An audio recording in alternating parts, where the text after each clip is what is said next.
Bonjour à toutes et à tous, on se retrouve aujourd'hui pour une critique d'une série, la série Lupin. Une série donc avec Omar Sy, qui a été créée par George Kay en collaboration avec François Uzan. On retrouve à la réalisation pour certains épisodes, on retrouve Louis Leterrier, qui avait fait Le Choc des Titans ou encore L'Incroyable Hulk, des films incroyables, non je déconne. Du coup, Omar Sy dans le rôle titre, on retrouve Vincent Londez, on retrouve Ludivine Sagné, on retrouve Clotilde Esme, Nicole Garcia, Hervé Pierre, Xavier Lemaître, Sofiane Guérab, Srine Boutella ou Antoine Gouy. Voilà, c'est ce qu'on a principalement dans le casting. Et bien l'histoire, ça raconte du coup l'histoire d'Hassane Diop, qui après la mort de son père, veut se venger de la famille Pellegrini, qui a accusé son père d'avoir volé un collier. Du coup, il va récupérer ce collier au début de la série pour ensuite, à terme, retrouver et pouvoir venger son père. Alors, cette série, ça faisait peur parce que c'était pas l'histoire d'Arsène Lupin, c'était un fan. Surtout que ça fait gueuler parce que c'était Omar Sy dans le rôle, alors que le personnage censé être blanc a les mêmes problèmes avec 007. Mais bon, c'est pas la même histoire. Là, on parle d'un fan, donc le fan devrait être noir, hein. Bon, je vois pas du où il y aura un problème là-dessus.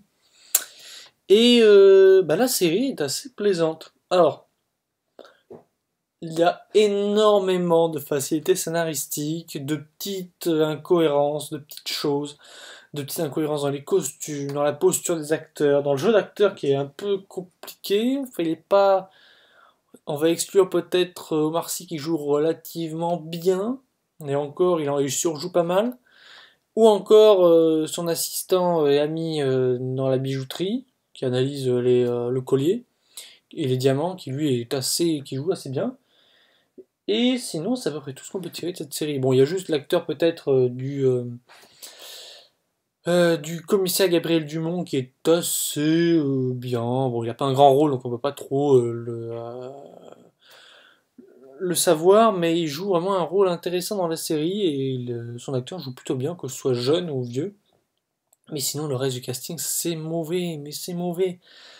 Surtout les membres de la police, alors à part Dumont, mais ça pique, hein, c'est vraiment c'est lourdingue, c'est pas précis, c'est abject, c'est totalement c'est on sent que c'est une série créée par un anglais et beaucoup de bonnes idées dans les cadrages, dans l'histoire, dans la mise en scène, par exemple dans la mise en abîme d'un assassin pour éliminer ceux qui vous confèrent qui confèrent des problèmes à la famille Pellegrini. Mais en dehors de ça, la réalisation de Blue Terrier est parfaite dans les trois premiers épisodes, et ensuite les deux derniers ils sont dans un ennui. Surtout le dernier qui ne raconte absolument rien. Enfin, il raconte un truc, mais ça peut se faire en 20 minutes. Et ils mettent 50 minutes à le faire. Alors, je suis pas inquiet pour la seconde partie, qui doit revenir la seconde partie de l'année, voire 2022. Enfin, je pense que ce sera la seconde partie de l'année quand même, voire au printemps. Mais il y a beaucoup d'erreurs dans cette série. C'est plaisant, mais il y a énormément d'erreurs qui entachent quand même délibérément sur la série. On peut même pas faire que nos critiques vont améliorer la série, vu que la deuxième partie est déjà tournée, donc ce sera sûrement à peu près la même chose. On a des personnages qu'on nous insère qui restent pas vraiment longtemps dans la série, on va pas se le cacher. C'est assez inquiétant, et puis en même temps c'est assez plaisant, parce qu'on a je l'avais dit, une réalisation de Le Terrier qui est parfaite. Parfaite, c'est un bien grand mot, elle est bien. Elle est dynamique, elle apporte du rythme. La prestance surtout d'Omar Sy dans les trois premiers épisodes est intéressante. Même si dans les deux derniers, il surjoue énormément. Et encore, je pèse mes mots quand je dis qu'il surjoue énormément. C'est vraiment exagéré la façon dont il surjoue. Et voilà. Et puis sinon, pas inquiet pour la seconde partie de la série, mais dubitatif au vu du jeu d'acteur qui est très compliqué et du scénario qui tient pas vraiment la route. Enfin bon, il tient la route, hein, le scénario, c'est pas ce que je voulais dire, mais c'est qu'il est très simple et il utilise beaucoup de facilité scénaristique et d'incohérence. Voilà, c'est tout ça. Et on pourra regretter que certains personnages très intéressants soient insérés, puis on les éjecte rapidement, on les met de côté, ou on va pas au fond des choses.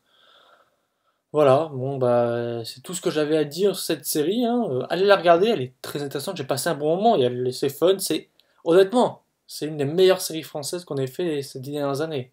Mais beaucoup trop de facilité scénaristique, et je pense que s'il n'y avait pas eu l'apport de George Kay et de toute la patte américaine-anglaise, excusez-moi, elle serait passée à la trappe cette série, honnêtement. Je sais même pas si ça aurait donné, en plus avec le casting lamentable. Non, non. Et encore, j'ai rien contre eux, hein, et des fois, il y a des bonnes idées, hein, c'est pas aussi lamentable que certains films, il y a beaucoup pire, hein, quand même, on va pas exagérer non plus, mais c'est pas terrible. Voilà. Je pense que les premiers concernés sauront de quoi je parle. Et voilà, j'espère que ça vous a plu. C'était Stego, on se retrouve plus tard dans l'année pour la seconde partie de la série, normalement, hein. Salut!